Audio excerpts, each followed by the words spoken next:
So recap on brainstem death, यहाँ से हम स्टार्ट करेंगे। सो ये न्यूरो की रेलेवेंस में इन्होंने बताया हुआ है, न्यूरो एनेस्थीसिया में ये बार बार आएगा कि brain has 20% of the bodies oxygen consumption and 15% of the total cardiac output. 15 से 20% जो कि रफली अराउंड 750 ml पर मिनट हो जाती है, मतलब 5000 milliliter per minute is the cardiac output normal, और ब्रेन को उसमें अराउंड 750 ml बन जाती है, जो कि 15 से 20% बनती है। उसके बाद ये है कि इसने ये बताया कि स्वेलिंग में injured brain and effects of this is that कि ये ब्रेन क्योंकि फिक्स वॉल्यूम कंटेनर है, तो उसकी वजह से सेरेब्रल परफेक्शन प्रेशर्स कम होने लग पड़ते हैं because of the mass effect, और इवेंचुअली सेकेंडरी ब्रेन इंजरी हो जाती है। इसकी जो रेलेवेंस है वो हेमरेजिक स्ट्रोक में बहुत ज़्यादा हो जाती है, जिसमें मैस इफेक्ट आता है शुरू में और उसके बाद सेकेंडरी ब्रेन इंजरी स्टार्ट होती है। बट एनीवेज वो न्यूरो एनेस्थीसिया में ज़्यादा आएगा। हम बात करें ब्रेन स्टेम डेथ की, और जो ब्रेन स्टेम डेथ है इसकी जो डेफिनेशन है यूएस की वो ये है कि irreversible cessation of all functions of the brain, including that of brainstem. So, irreversible cessation of all functions of the brain, including that of brainstem, ये यूएस की डेफिनेशन है। और जो यूके की डेफिनेशन है वो एज सच डिफाइंड नहीं है, बट क्योंकि कोई ऐसा सेंट्रल डेफिनेशन तो नहीं है, बट व्हाट दे से इसके irreversible cessation of both the circulatory and respiratory functions. So और इसने भी इसी तरह की ही वर्डिंग की दी हुई है।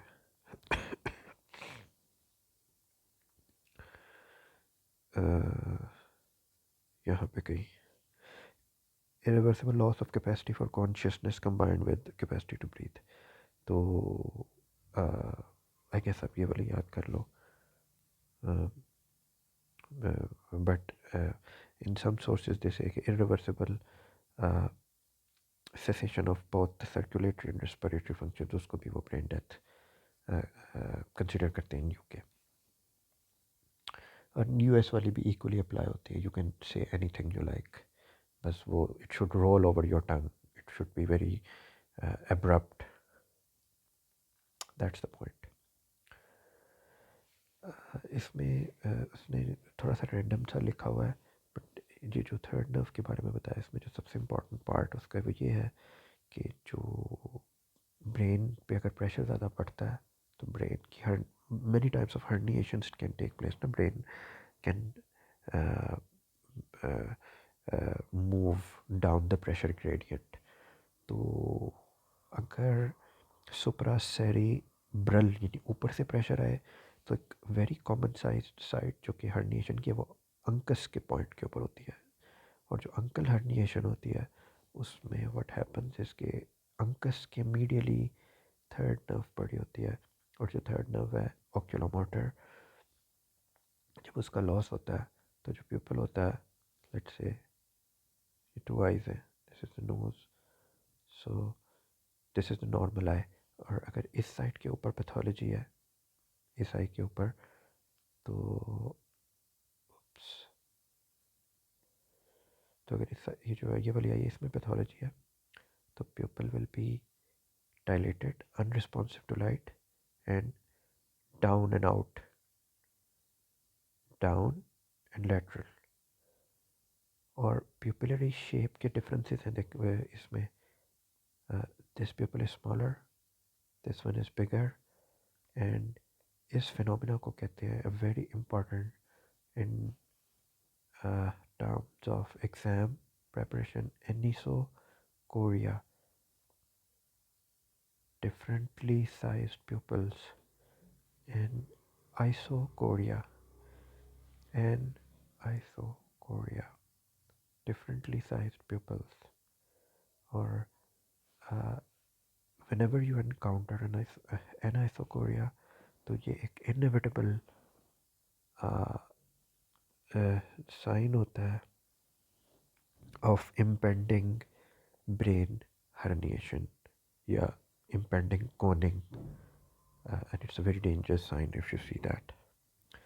और इसलिए होता है कि जो अंकल हर्निएशन हो रही है और थर्ड नर्व जो कि मीडियली पड़ी अंकस के वो कंप्रेस हो रही है. सेकेंड चीज़ अंकल हर्निएशन में ये होती है कि you get loss of consciousness. This is the second aspect of uncle herniation. और उसकी रीज़न होती है आपका रेटिकुलर एक्टिवेटिंग जो सब्सटेंस है, सिस्टम है, वो भी यहीं से गुजर रहा होता है, उसके ऊपर कंप्रेशन आती है और इवेंचुअली आपको कॉन्ट्रालैटरल साइड के ऊपर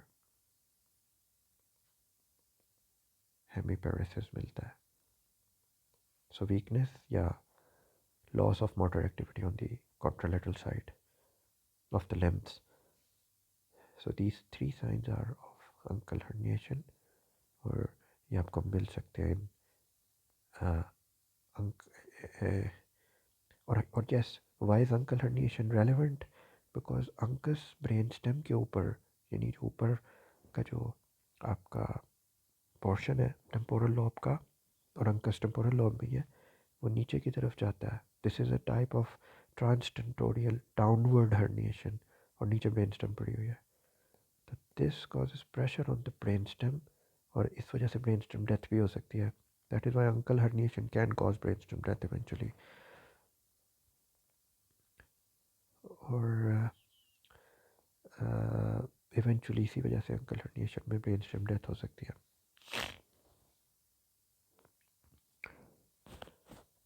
okay, so what else. Yes, जो कुशिंग ट्रायड है, इसको इसने पता नहीं क्यों इनकम्प्लीटली लिखा हुआ है, कुशिंग रिफ्लेक्स या Cushing triad. Cushing, since it's a triad, तो इसमें तीन चीज़ें होती हैं. एक इसमें हाइपर टेंशन होती है, और ये काफ़ी ज़्यादा हाइपर टेंशन होती है.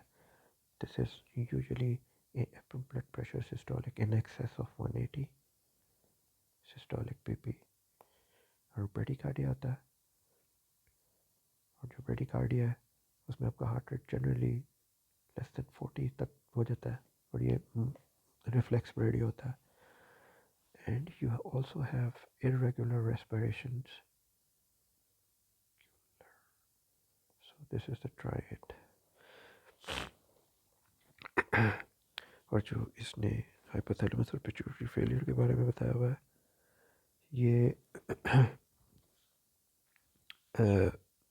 as a result of these, जो one of the most important sequel है वो ये है कि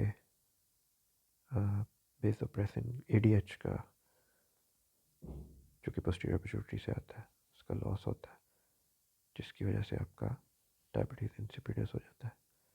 वाटर बॉडी कंजर्व नहीं कर सकती, सीवियर वॉल्यूम डेफिसिट की वजह से ब्लड प्रेशर कैन फॉल. तो इसकी ऑर्गन डोनेशन में बहुत ज़्यादा इम्प्लिकेशन है कि इन दैट केस आपको डेस्मोप्रेसिन देना होता है. डेस्मोप्रेसिन आपका ऐसा एनालॉग है ऑफ वेसोप्रेसिन या ADH, जिसके अंदर वेसो कंस्ट्रिक्शन करने की एबिलिटी नहीं है, बट ADH की एबिलिटी है. यस, ADH की एबिलिटी है. तो वो डायबिटीज़ इंसिपिडस को ट्रीट कर देता है और ब्लड प्रेशर बढ़ाता नहीं है बहुत ज़्यादा.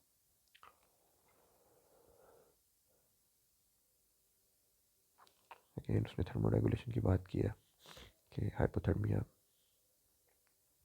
ब्रेन स्टेम डेथ में भी हाइपोथर्मिया भी होता है इवेंचुअली. डेफिनेशंस की बात हो गई. और next up we have pre conditioning for brain stem death testing. तो यहाँ के ऊपर जो ब्रेन स्टेम टेस्टिंग है,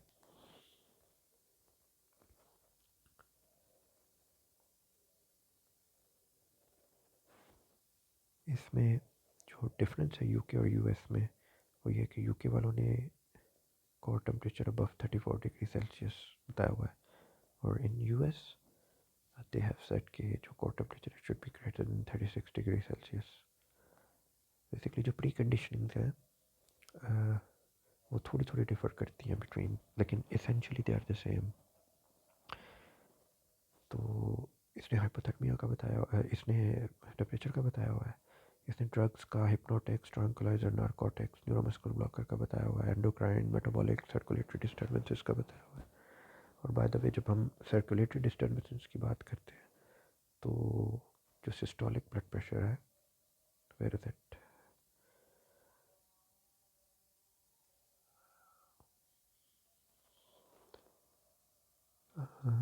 हिप्नोटिक एज वेरी केयरफुल, ये so systolic blood pressure should be greater than 100। अगर नहीं है तो you have to use vasopressors or inotropes to maintain that, right. But अगर इसको ज़्यादा तरतीब से हम करें और हम यूएस के तरीके से करें तो आपका जो डायग्नोसिस होता है उसका क्लिनिकल क्राइटेरिया होता है। Let me find proper page. Okay, so in US what they से इसके number 1 you have a clinical criteria, और जो क्लिनिकल सेटिंग है जब आपको सस्पिशन है कि किसी भी बंदे का जो ब्रेन स्टेम का कोई मसला है तो यू नीड एक, मतलब एक तो क्लिनिकल एविडेंस और you need a neuro imaging evidence कि पेशेंट की ब्रेन स्टेम डेथ है, हो सकती। ओके, तो आपने सेकेंडली इसके अंदर आपने जो है वो एक्सक्लूड कर देनी है इलेक्ट्रोलाइट इम्बैलेंसेस, जिसमें सोडियम बहुत इंपॉर्टेंट है क्योंकि उसका कॉन्शियसनेस से रिलेटेड काफ़ी रोल होता है, एसिड बेस प्रॉब्लम्स और endocrine problems and circulatory problem में आपका शॉक है, इसलिए आपने सिस्टोलिक ब्लड प्रेशर 100 से ऊपर रखना है। उसके बाद आपके ड्रग्स आ जाते हैं।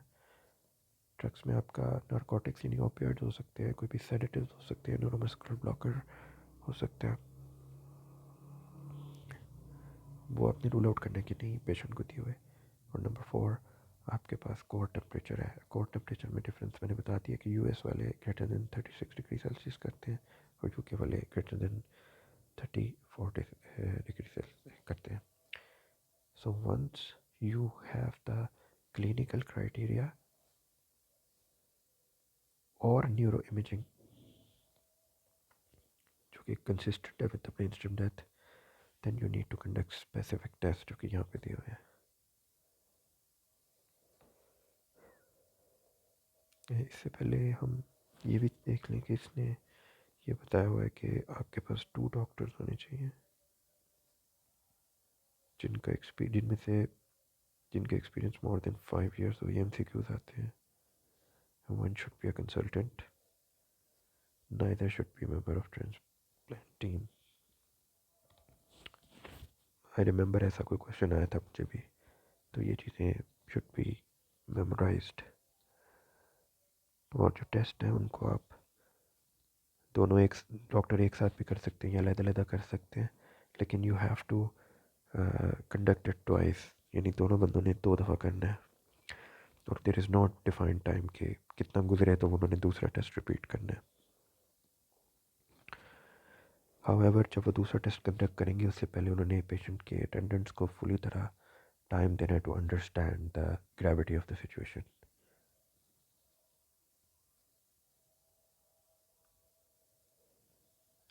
आफ्टर दैट इसके बाद हम टेस्ट के बारे में बात करते हैं एंड एपनिया टेस्ट और बाकी इंपॉर्टेंट टेस्ट।